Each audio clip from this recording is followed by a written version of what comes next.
दोस्तों Rama steel tubes limited की बात करें तो यहाँ पे बड़ी ब्रेकिंग न्यूज निकल के आ रही है।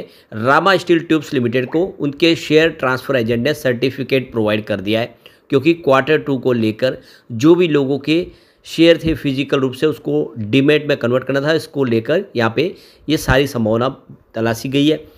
पूरी अपडेट को अच्छे से समझेंगे और यहाँ पे दो बड़ी अपडेट और निकल के आ रही है जिनको हम एक एक करके डिस्कस करने वाले।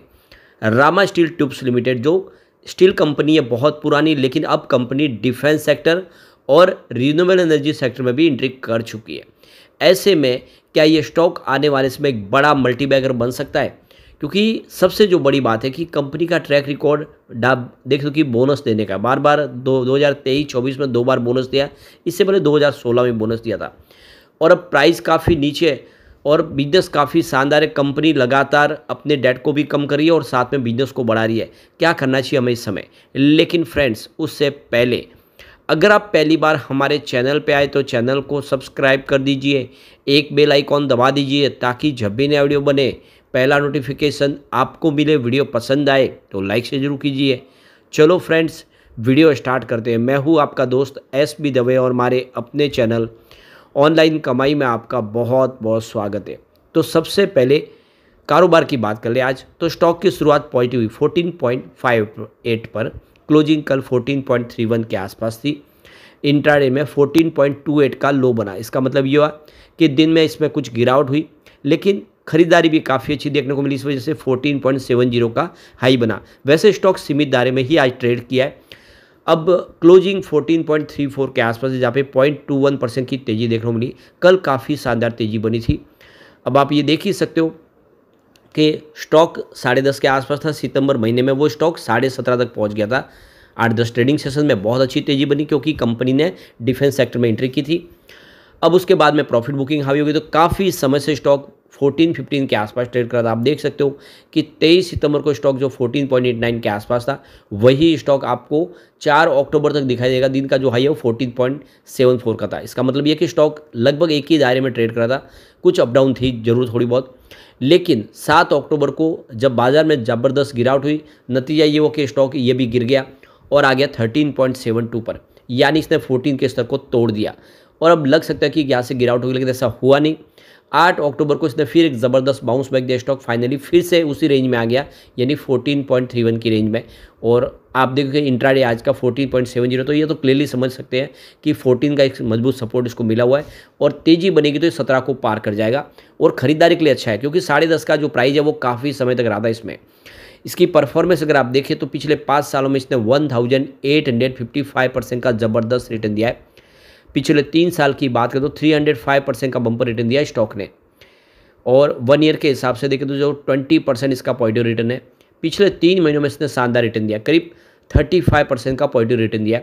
लेकिन पिछले 1 महीने में यहाँ पे 3% के आसपास की गिरावट हो चुकी है और वनडे के हिसाब से देखें तो यहाँ पे 1% के आसपास की तेज़ी बनी है।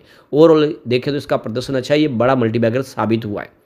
अब जो बड़ी अपडेट निकल के आ रही है, रामा स्टील ट्यूब्स लिमिटेड ने एक्सचेंज को जानकारी दी है नोटिस के माध्यम से कि उनके जो शेयर ट्रांसफ़र एजेंट है, देख सकते हो कि यहाँ पे messrs big share service private limited, उन्होंने उनको सर्टिफिकेट प्रोवाइड किया है जो भी उनके शेयर होल्डर के जो शेयर डिमेट रूप में थे उसको लेकर। तो देख सकते हो कि 30 सितंबर 2024 निकल चुका है, क्वार्टर टू पूरी तरह से कंप्लीट हो चुका है। और आप देख सकते हो बिग शेयर की तरफ से जो जानकारी दी गई है, आप देखिए उनका कहना है कि 30 सितंबर 2024 यानी क्वार्टर टू को लेकर यहाँ पे जो डिपॉजिटरीज है उनकी जो सिक्योरिटीज़ वगैरह है और जो शेयर्स है जो डीमेट के अंदर ट्रांसफ़र किए गए जो पहले फिजिकल रूप से थे, उसका डिजिटलाइजेशन हो चुका है। और ये सारा प्रोसेस कंप्लीट होने के बाद जो फिजिकल रूप से शेयर है उनको कैंसिल कर दिया जाएगा। तो देख सकते हो कि यहाँ पे जितने भी कंपनियां हैं उनके एक शेयर ट्रांसफ़र एजेंट होते हैं जो उनके सारे शेयरों की जिम्मेदारी रखते हैं। उनके शेयर की सारी हिसाब किताब उनके पास ही होती है और इसको लेकर हर क्वार्टर में सर्टिफिकेट प्रोवाइड करना पड़ता है। ये सर्टिफिकेट इनको मिल चुका है और अब देख सकते हो कि आगे की संभावना भी काफ़ी पॉजिटिव दिख रही है। तो देख सकते हो कि रामा स्टील ट्यूब्स लिमिटेड एक छोटा स्टॉक जो ग्रीन एनर्जी में और डिफेंस सेक्टर में एंट्री कर चुका है, क्या ये आने वाले समय हमें अमीर बनाएगा? रामा स्टील ट्यूब्स लिमिटेड की बात करें, स्मॉल कैप कंपनी है जो देख सकते हो कि स्टील पाइप, ट्यूब और कठोर PVC, GIP pipe, square section product बनाती है और देख सकते हो कि इसने काफ़ी बेहतर किया है। कंपनी ने डिफेंस सेक्टर में प्रवेश करने के बाद रामा स्टील ट्यूब्स लिमिटेड की तरफ से अब ग्रीन एनर्जी में एंट्री हो चुकी है। कंपनी ने 5 करोड़ रुपए की अधिकृत पूंजी के साथ ओरम ग्रीन एनर्जी लिमिटेड नाम की एक सब्सिडीज कंपनी बनाई है। Subsidies company Oram green energy limited जो ग्रीन एनर्जी के जो प्रोजेक्ट है उसमें काम करेगी और देख सकते हो कि यहाँ पे नगद अधिग्रहण के तहत रामा स्टील ट्यूब्स लिमिटेड के पास ओरम ग्रीन एनर्जी में 40% की इस समय हिस्सेदारी है और Rama steel tubes limited renewable energy sector में अब काम करेगी। तो आने वाले समय सोलर स्ट्रक्चर वगैरह बनाना और बहुत सारे प्रोडक्ट कंपनी बनाएगी और ये देश का फ्यूचर है और इसका फ़ायदा रामा स्टील उठाने जा रही है।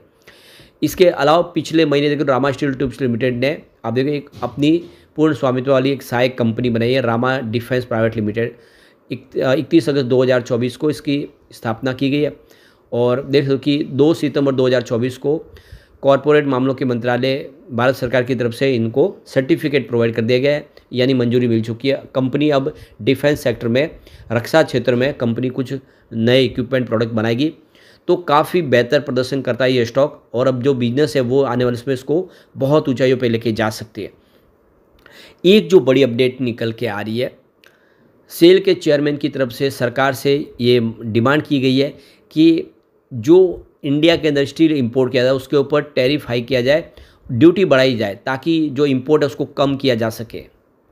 तो स्टील अथॉरिटी ऑफ इंडिया की तरफ से जो उनके चेयरमैन हैं उनका बयान निकल कर आया है कि सरकार को कोई बड़ा फैसला लेना चाहिए और जल्द से जल्द जितना हो सके जो इंपोर्ट हो रहा है स्टील, जो चाइना का जो स्टील है दूसरे रूट के माध्यम से इंडिया में आ रहा, जो डंप किया जा रहा है इंडिया में, उसको रोकना चाहिए और इसके लिए उसकी ड्यूटी बढ़ा दे तो आने वाले समय ये इसको रोका जा सके और हमारा जो इंडिया का डोमेस्टिक स्टील है उसमें हम अच्छे से सर्वाइव कर पाए, नहीं तो हमारे लिए मुसीबत हो जाएगी क्योंकि इंडिया का जो कॉस्टिंग है वो बढ़ जाता है चाइना के मुकाबले।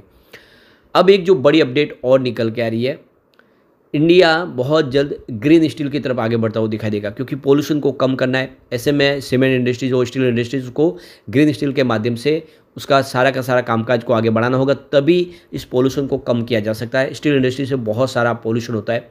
ऐसे में सरकार ने प्लान तैयार कर लिया है, आने वाले समय में यहाँ पे सरकार ग्रीन स्टील का निर्माण शुरू की, इन कंपनियों को सब्सिडी देगी सरकार की तरफ से और नई टेक्नोलॉजी के दम पे नेशनल ग्रीन हाइड्रोजन मिशन के तहत यहाँ पे कुछ इनिशिएटिव देके भी स्टील सेक्टर को मजबूत किया जाएगा। तो ग्रीन हाइड्रोजन के माध्यम से भी स्टील इंडस्ट्री काम कर सकती है। तो ये संभावना बहुत ज़्यादा पॉजिटिव बनी हुई है इस समय। तो कुल मिला के चाहे वो ग्रीन स्टील का कामकाज हो या फिर रिन्यूएबल एनर्जी के प्रोजेक्ट हो जो सरकारी समय एक के बाद एक अनाउंस कर रही है, मिशन 2030 फाइनल किया गया है ग्रीन एनर्जी को लेकर, 500 गीगावाट की कैपेसिटी को पाना है और नेशनल ग्रीन हाइड्रोजन मिशन भी लॉन्च किया गया जिसके माध्यम से आने वाले 2027-28 के बाद ग्रीन हाइड्रोजन को फ्यूल के रूप में अपनाया जाएगा और इसको एक्सपोर्ट भी किया जाएगा। तो ये सारी बातें साबित करिए कि रामा स्टील ट्यूब्स का फ्यूचर बहुत ब्राइट है, चाहे स्टील सेक्टर के हिसाब से हो या फिर डिफेंस सेक्टर के या फिर रिन्यूएबल एनर्जी सेक्टर के। ये एक बड़ा मल्टीबैगर साबित हो सकता है और आने वाले समय कंपनी फिर से बोनस का ऐलान भी कर सकती है क्योंकि इसका ट्रैक रिकॉर्ड अच्छा है। कंपनी अपने प्रॉफिट में आपको हिस्सेदार बनाती है। तो इस स्टॉक में जरूर निवेश करना चाहिए क्योंकि लग रहा है कि ये फ्यूचर का एक बहुत बड़ा मल्टीबैगर साबित हो सकता है। ऐसे में लॉन्ग टर्म का नजरिया लेके निवेश कर लेना चाहिए। शॉर्ट टर्म में हो सकता है कि थोड़ा सा दबाव देखने को मिले, लेकिन जितना डीप में खरीदारी करने को मिले करना चाहिए। लेकिन फ्रेंड्स, कोई भी इन्वेस्टमेंट करने से पहले अपने फाइनेंशियल एडवाइजर से बड़ाई ले ले या अपना खुद का रिसर्च करें क्योंकि हमारे वीडियो आपके एजुकेशनल पर्पज़ के लिए ही बनाए। वीडियो पसंद आए तो लाइक से जरूर कीजिए और चैनल को सब्सक्राइब कर दीजिए। Thank you friends.